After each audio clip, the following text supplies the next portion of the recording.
Yo, so I figured with it being summer and them about to release a new sequel or reboot or whatever of I Know What You Did Last Summer, I figured it would be a perfect time to do something I wanted to do for a while, which is to revisit the beloved third installment, the direct-to-video installment, titled I'll Always Know What You Did Last Summer. Really dumb title. It kind of makes sense considering how the movie plays out. But yeah, I saw this thing in I think around 2010. I don't remember having much of an opinion on it other than I remember getting a pretty good chuckle out of the ending. And we'll get to the ending. But I don't remember having a lot of strong feelings about it. This thing came out in 06, which is way past the late 90s teen slasher shelf life. It stars almost Sarah Michelle Gellar, who I remember from Animorphs. It also has almost Ryan Phillippe, who's the guy from Final Destination 2 who gets it with a fire escape ladder to the face. And it also has almost Jennifer Love Hewitt and almost Johnny Galecki as our cast of 4 teenagers. All of these kids came from the Nickelodeon and Disney factories and went on to do Hallmark and Lifetime movies for the most part. And it is directed by Sylvan White, who's the guy who went on to do Slender Man. So this movie might have a little bit of a curse around it, just looking at that IMDb page. And it also has Don Shanks, the man who donned the Nicolas Cage mask in Halloween 5 himself as the fisherman. And right out of the gate, it jumps right in with the music and the nausea-inducing jump cuts so that we know we're watching a late 90s teen slasher. It establishes our 4 teenagers at a state fair, and they're telling the story of the fisherman to some other kids. And it's kind of unclear. I'm pretty sure we're not in the same town. I don't think there's any attachment to the original story. They kind of gloss over it later, but I'm pretty sure they just heard about the story. But yeah, then we meet this kid who is a edgy extreme skateboarding kid, and they establish that he has a bright future in the military. Everybody's rooting for him, and he immediately dies. The fisherman pops out of nowhere. This kid runs off on his skateboard and escapes by getting some sick air off of this ledge and impales himself on this exhaust pipe for this tractor, which by the way is the most blunt object you could impale yourself on. It's got the little hinge sticking out. You would have to come down on this thing really hard to impale yourself on it, I feel like. But he did, and it was a pretty clean entry. And then it's revealed that the 4 teenagers were behind it. It was a fake out. They were trying to scare their friends. And so that's the secret, that the killer's gonna know what they did last summer. And yeah, they find his body. They run off to the woods to figure out what they're going to do. This kid mentions that he bought the hook off of eBay, and it's reported to be the actual hook used in the murders. Almost Ryan Phillippe does his little speech. He's basically mirroring the character from the first one. And yeah, they swear to let the secret die with them. Which I will say, especially coming from a small town, I can almost actually understand why they decided not to tell anybody, because almost Ryan Phillippe says, the sheriff hates him, because it's the sheriff's son too, by the way. That comes into the plot. The edgy kid that died was the sheriff's son. I mean, it's fucked up, but if you think that the sheriff is gonna just bend you over once he gets a chance, and in these small towns, shit doesn't work like it's supposed to all the time. So yeah, if I accidentally killed somebody in this scenario, I might keep it a secret. But yeah, anyway, cut to a year later.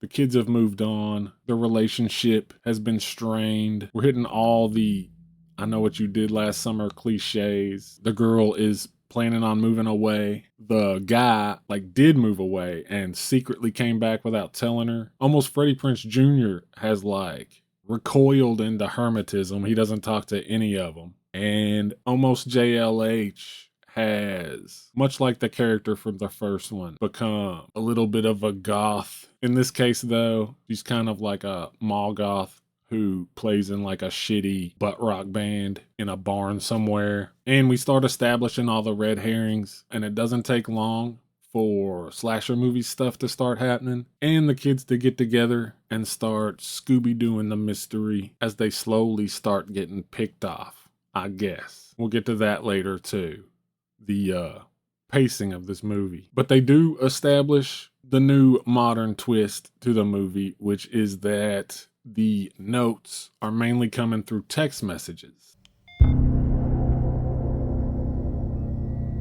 And along with like the eBay thing. $39 on eBay. The ad said this is the real hook.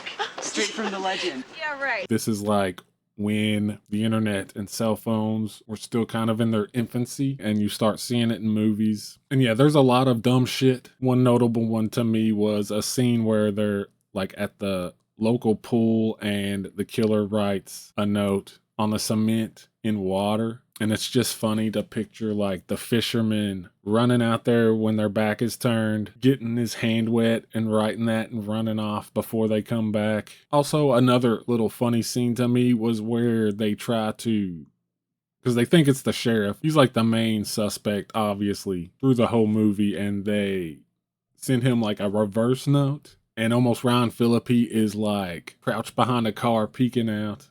That was funny. But yeah, there's tons of dumb shit through here, like a lack of logic in the characters, and they're doing like Elm Street scrapes with the hook. This dull ass hook would never throw sparks if you scraped it across a like stainless steel table, but in this universe it does. And aside from the inciting incident, there is only one kill all the way up until the third act. In terms of slasher movie action, there's not a lot going on. There are a bunch of fake out scares and fake out stalking scenes and not a lot of kills. But once you get to the third act, it's actually like pretty insane. People are dying left and right. And that's when you get the big reveal that the fisherman is not one of the townsfolk trying to get revenge or anything. It's the fisherman from the first movie. Maybe. Or is it the fisherman from the second movie, his son? Will Benson or whatever. But yeah, he's like just a zombie ghost. And only the hook they bought from eBay has the power to hurt him. So yeah, apparently it was actually the original hook that almost Freddie Prinze Jr. found on eBay somehow. But like they figure that out in a stupid way, and then they come up with this convoluted plan to like attach the hook to an engine block that's like hanging in this like warehouse and hope that they can swing it on him at just the right time and shit. Naturally that fails, but almost Sarah Michelle Gellar does eventually get him in the head with it and push him into some farm equipment, killing him. We get a nice little Don Shanks cameo after that, and then it's over. Or is it? Because just like death in the Final Destination movies, you can't escape the fisherman. Apparently he comes back for you once a year until he kills you. So yeah, plenty of room for more sequels that never happened. I don't know, man. I'm not huge on the movie. I don't think it's very good. It's not even the ending I'm mad at. It's really more of the execution. This movie is very of its time, and they are just aping shit from other stuff. I mean, the movie is just basically like the original plot. They threw pointless like Saw influence scenes for no reason, just because Saw was big. They even threw like a House on Haunted Hill walk for the fisherman in one scene. And even like the girl with the band, she couldn't be in a cool band. It's got to be like this generic bar rock band. Also, by the way, at one point, they make a plan to leave town and escape. And the reason they don't is because there's going to be like a talent scout, I guess like a battle of the bands type of thing at the state fair for her shitty rock band. And she doesn't want to leave and miss out on a record deal. And they're all like, yeah, okay, we'll stay. Almost Ron Phillippe is so close to arguing or just saying like, fuck y'all, I'm leaving. But he doesn't. They just stay. And that's honestly why we even get a third act in the movie. If they just left, I mean, maybe not because he's a ghost. I'm sure he would have followed him wherever. But yeah, and like the most of the movie is like bad fake outs and like really boring hook kills. I think the best kill in the movie is where this guy gets like impaled on a forklift. So there's not a lot going on in the like slasher movie department for a slasher fan. I don't know. I feel like with a whodunit, like just speaking for myself, a whodunit slasher movie always has a degree of entertainment, even if it's really bad, because I can play along with the game of like who's the killer. And honestly, going into this at the time, you did not expect the fisherman to be a zombie ghost. You just didn't. You assumed it would be one of the characters. And honestly, like, I don't have a problem with that ending necessarily. I know a lot of people do, but like a third I Know What You Did Last Summer is gonna be stupid. I think the problem here is that they didn't embrace that stupidity and run with it. And I watched some of the making of that was on the DVD, and it seemed like they were having fun and they knew what they were doing. It almost feels like a lot of the problems for this movie happened in the editing room. Probably some executive came in and said like, hey, like make this look like Saw, and avoided any type of like on the nose humor. I don't know. I think the tone and the pacing were just all off.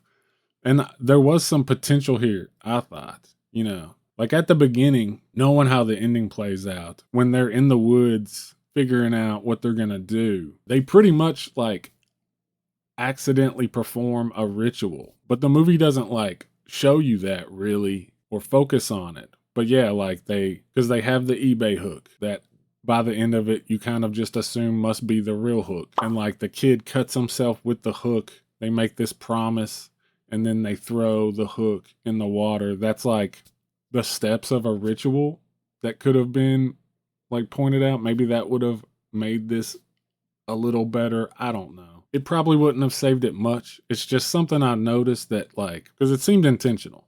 It was like the steps of a ritual. They just didn't place any emphasis on it or ever bring it up again. All you get is that the fisherman came to kill him for no reason. I think it kind of flopped hard in that regard. It just feels like something the studio churned out to make some money. Pretty sad. I think I'll give it 1 star. I was a little let down. I was hoping I could revisit this and find out it was another beautiful piece of trash. That didn't really happen. But who knows? We haven't seen this new reboot yet. So for all we know, it might be better than that piece of shit. And I would love it, by the way, if this new movie keeps this in the continuity. And you just have like middle-aged Jennifer Love Hewitt fighting the zombie ghost fisherman. That would be beautiful. But yeah, that's it. I've been wanting to do that video for a long time. This felt like the right time, so I did it. And I hope you enjoyed it. But thanks for watching, and until next time.